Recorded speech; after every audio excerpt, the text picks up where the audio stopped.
आप सबको जय मसीह की Bible stories Hindi YouTube channel पर आप सबका स्वागत है। आज मैं आपके लिए उड़ाऊ पुत्र का दृष्टांत लेकर आई हूँ, जो आपको लूका के सुसमाचार में 15 अध्याय के 11 से 32 तक देखने को मिल जाएगा। इससे पहले प्रियो कि हम आगे बढ़े, आप हमारे Bible stories Hindi YouTube channel को सब्सक्राइब करना और बेल आइकन को दबाना ना भूलें। तो आइए प्रियो, हम वीडियो को शुरू करते हैं। प्रभु यीशु मसीह बताते हैं कि एक मनुष्य के 2 पुत्र थे। उनमें से छोटा पुत्र अपने पिता से कहता है कि संपत्ति में से मेरा हिस्सा मुझे दे दीजिए। तब उसके पिता ने ऐसा ही किया। उसके पिता ने संपत्ति का जो भाग उसके छोटे पुत्र का था उसे दे दिया। तब कुछ दिनों के बाद वह छोटा पुत्र अपनी संपत्ति को इकट्ठा करके दूर देश को चला गया और वहां जाकर उसने अपनी सारी संपत्ति कुकर्म में उड़ा डाली, जैसे खाना पीना, ऐशो आराम करना और गलत संगति करना। एक दिन जब उस देश में अकाल पड़ा तो बाइबल हमें बताती है कि वह कंगाल हो गया और उसके पास कुछ भी ना बचा। प्रियो, ध्यान दे कि इस उड़ाऊ पुत्र ने जो संपत्ति उसे मिली थी उसका सही इस्तेमाल नहीं किया। उसने गलत मित्र बना लिए जो कि उसके साथ तब तक ही थे जब तक उसके पास पैसा था। आज भी हम ऐसे ही देखते हैं प्रियो कि जिनके पास पैसा होता है उन्हीं से लोग पूछते हैं कि तू कैसा है।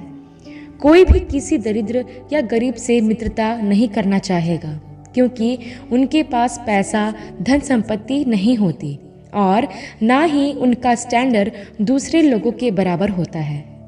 बाइबल भी हमें इस प्रकार बताती है कि धनी के बहुत से मित्र हो जाते हैं, परंतु कंगाल के मित्र उससे अलग हो जाते हैं। ऐसा ही इस उड़ाऊ पुत्र के साथ भी हुआ। जब तक इसके पास पैसा था तब तक ही इसके मित्र इसके पास थे, लेकिन जैसे ही इसके पास का पूरा पैसा खत्म हो गया तो कोई भी उस अकाल के समय उसकी मदद करने वाला नहीं था। प्रियो, मैं आपसे पूछना चाहती हूँ कि कहीं आपके साथ तो ऐसा नहीं हुआ कि जब तक आपके पास अच्छा खासा पैसा था और आप ऐशो आराम की जिंदगी बिता रहे थे तो आपके बहुत से मित्र हो गए होंगे, और जैसे ही कोई विपत्ति आपके ऊपर आई और धीरे धीरे आपका सब कुछ जाने लगा तो आपके कई मित्रों ने आपका साथ भी छोड़ दिया होगा। अब वे ना तो आपके घर आते होंगे और ना ही फ़ोन करके अब आपका हाल चाल पूछते होंगे। इसलिए प्रियो, मैं आपसे कहती हूँ कि जब तक पैसा है तब तक ही लोग आपसे पूछेंगे कि तू कैसा है। प्रियो, बाइबल हमें बताती है कि जैसे ही उस पुत्र की संपत्ति समाप्त हो गई और उसके पास कुछ न बचा तो उसे उस देश में दर दर की ठोकरें खानी पड़ी। सब लोगों ने उसे ठुकरा दिया और अंत में वो उस देश में ही रहने वाले एक व्यक्ति के पास रहने लगा, जिसने उसे अपनी सुअर चराने का काम दे दिया। और यही नहीं प्रियो, उस व्यक्ति ने उसे भोजन देने के बजाय उससे यह कहा कि उसे वही भोजन करना पड़ेगा जो सुअर खाते हैं, अर्थात उसने उसे अपना पेट भरने के लिए उन फलियों को खाने के लिए कहा जिन्हें सुअर खाते थे। कुछ दिनों तक वह ऐसे ही दुर्दशा में पड़ा रहा और फिर कुछ समय पश्चात उसे स्मरण आया कि मेरे पिता के घर में काम करने वाले नौकरों को भी इससे कहीं ज़्यादा अच्छा भोजन मिलता है। अब यहाँ पर मैं एक बात आपको बताना चाहती हूँ प्रियो, कि जब तक उस देश में अकाल नहीं आया और इसे सुअरों के साथ भोजन नहीं करना पड़ा, तब तक उसे अपने पिता का घर याद नहीं आया। यह अकाल उसके जीवन में आशीष लेकर आया, क्योंकि इसी अकाल के समय वह यह सोचने के लिए मजबूर हो गया कि उसके पिता के घर में नौकरों की दशा ज़्यादा अच्छी है, उनके पास खाने की कोई कमी नहीं है। वैसे ही प्रियो, जब तक हमारे पास सब कुछ पर्याप्त मात्रा में और अच्छे से अच्छा होता है तब तक हमें उसकी वैल्यू समझ में नहीं आती, और जब तक हम किसी विपत्ति या संकट में नहीं पड़ते तब तक हमें उस प्रेमी पिता की याद नहीं आती। मैं आपको बता दूं कि आज बहुत से मसीही लोगों का जीवन भी ऐसा ही है कि जब तक उनके पास सब कुछ होता है तो कभी उस परमेश्वर को याद नहीं करते, लेकिन जैसे ही कोई विपत्ति, समस्या या बीमारी आ जाती है तो उन्हें परमेश्वर याद आता है। तब फिर वो उपवास के साथ प्रार्थना करते हैं उस समस्या से निकलने के लिए। कहीं आपका जीवन तो ऐसा नहीं है जिसमें आप सिर्फ ज़रूरत पड़ने पर ही परमेश्वर को पुकारते हैं। आगे हम देखते हैं प्रियो कि जब उस उड़ाव पुत्र को इस बात की सुधि आई कि उसके पिता के घर में नौकरों को भी पेट भर भोजन मिलता है और मैं यहाँ भूखा मर रहा हूँ, तो उसने अपने मन में यह विचार किया कि मैं अपने पिता के घर वापस चला जाऊँगा तथा अपने पिता से क्षमा मांगूंगा और कहूँगा कि मैंने स्वर्ग के विरोध में और आपके विरोध में पाप किया है, इसलिए आप मुझे क्षमा कर दें। और कहूँगा मैं अब तेरा पुत्र कहलाने के योग्य नहीं रहा, इसलिए मुझे अपने मजदूरों की तरह ही रख ले, क्योंकि वह जानता था कि उसका पिता प्रेमी और दयालु है और वह उसे माफ जरूर करेगा। उसके बाद हम देखते हैं प्रियो कि वह उड़ाव पुत्र इन सब बातों को सोचने के बाद उठकर अपने पिता के घर चल पड़ा। प्रियो, उड़ाव पुत्र जानता था कि उसका पिता उससे प्रेम रखता है, इसी वजह से उसने घर लौटने का फैसला किया। प्रियो, यही विश्वास है जो उस उड़ाव पुत्र के जीवन में हम देखते हैं कि उसने अपना जीवन बर्बाद करने और अपना सब कुछ खो देने के बाद भी यह विश्वास रखा कि उसका पिता उससे प्रेम करता है। हो सकता है प्रियो, शायद आपने भी गलत संगतियों में, पाप में अपना जीवन बर्बाद कर लिया हो, तो ऐसा कभी ना सोचें कि प्रभु आपसे प्रेम नहीं करेगा या आप कैसे प्रभु के पास वापस जाएं। याद रखें प्रियो कि परमेश्वर इस दुनिया में सबसे ज्यादा प्यार आपसे करते हैं, इसलिए उसने आपको बचाने के लिए अपना इकलौता बेटा बलिदान होने के लिए दे दिया। इसलिए परमेश्वर के प्रेम पर कभी भी संदेह ना करें। आगे हम देखते हैं प्रियो कि जब वह उड़ाव पुत्र अपने घर के पास आया तो उसके पिता ने दूर ही से अपने बेटे को पहचान लिया और दौड़कर उसके पास गया और उसे गले लगाया और उसे बहुत चूमा। प्रियो, ध्यान दे कि उड़ाव पुत्र के घर छोड़कर जाने के बाद उसका पिता प्रतिदिन उसका इंतजार करता है और अपने घर के दरवाजे पर बैठकर हर दिन यही सोचता है कि शायद आज मेरा बेटा वापस आ जाएगा। कितना अद्भुत नज़ारा हम देखते हैं प्रियो कि कैसे एक पिता अपने बेटे की चिंता करता है और प्रतीक्षा करता है कि एक ना एक दिन उसका बेटा ज़रूर वापस आएगा। वैसे ही परमेश्वर भी इस दुनिया में खोए हुए हर एक व्यक्ति का इंतजार कर रहा है। वह अपनी बाहें फैलाए आपका इंतजार कर रहा है, क्योंकि वह आपसे बेइंतहा प्यार करता है।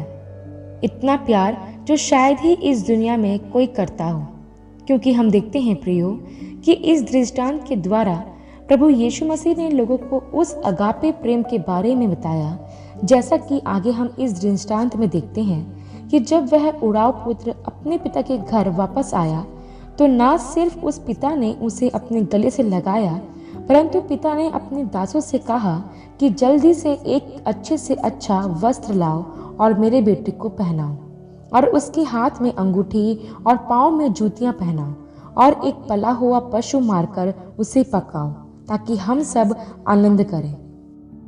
क्योंकि पिता इस प्रकार कहता है कि मेरा यह पुत्र मर गया था फिर जी गया है, खो गया था अब मिल गया है, और वे आनंद करने लगे। प्रियो, बाइबल हमें बताती है कि जब कोई पापी अपना मन फिराता है तो उस मन फिराने वाले पापी के लिए परमेश्वर के सामने स्वर्गदूत आनंद करते हैं। हाँ प्रियो, जब भी कोई व्यक्ति अपने पापों से पश्चाताप करता है, अपने गुनाहों को मान लेता है और अपने स्वर्गीय पिता के पास वापस आ जाता है, तो स्वर्ग में बड़ा आनंद होता है, क्योंकि प्रभु की कभी भी यह इच्छा नहीं थी कि कोई भी नाश हो। परमेश्वर पिता सबको मन फिराव का अवसर देना चाहते हैं। वह हम सबसे प्रेम करते हैं और हर एक भटके हुओं का इंतजार कर रहे हैं कि वह वापस आ जाए, ताकि उसे गले लगाकर चूमे और उसके साथ अनंत काल तक आनंद करे। लेकिन प्रियो, इस दृष्टांत में हम देखते हैं कि जब उड़ाव पुत्र वापस आता है तो इसका बड़ा भाई इस बात से खुश होने के बजाय अपने पिता पर नाराज होता है, क्योंकि जब वह अपने खेत से घर पर आता है तो वह घर में से गाने बजाने का और नाचने का शब्द सुनता है। तब वह अपने दास को बुलाकर पूछता है कि यह क्या हो रहा है। तब वह दास बड़े बेटे से कहता है कि तेरा भाई आ गया है और तेरे पिता ने उसके लिए एक पला हुआ पशु भी मरवाया है।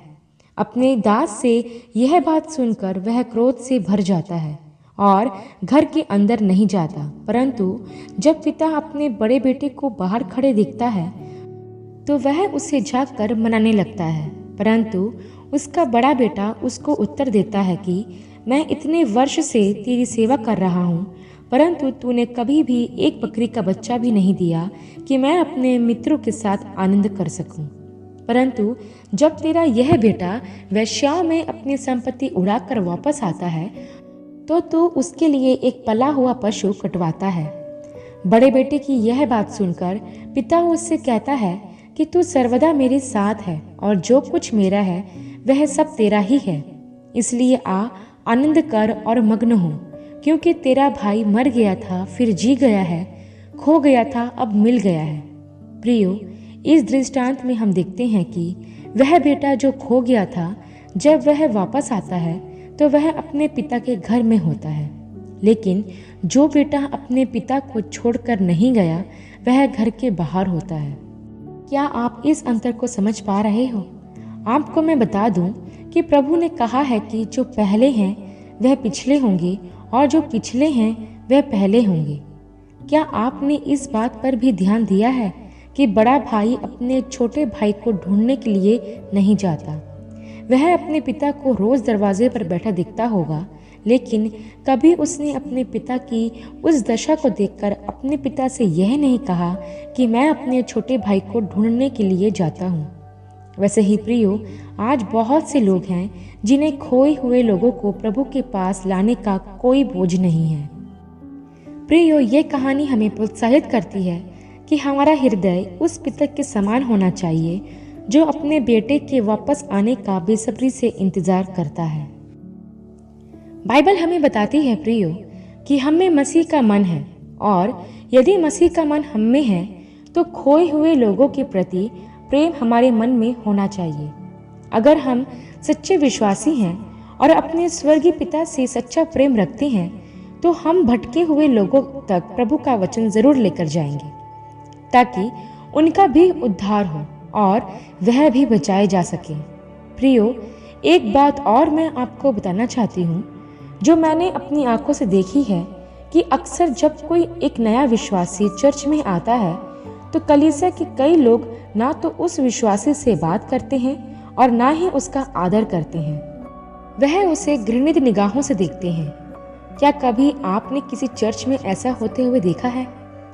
लेकिन प्रियो, हमें ऐसा बिल्कुल नहीं करना है। हमें सबसे प्रेम करना है, फिर चाहे वह हमारा शत्रु ही क्यों ना हो, और अपने प्रेम से उसके दिल को जीतना है, क्योंकि ध्यान रखिए प्रियो कि परमेश्वर प्रेम है और वह आज भी हर एक भटके हुए व्यक्ति का इंतजार कर रहा है।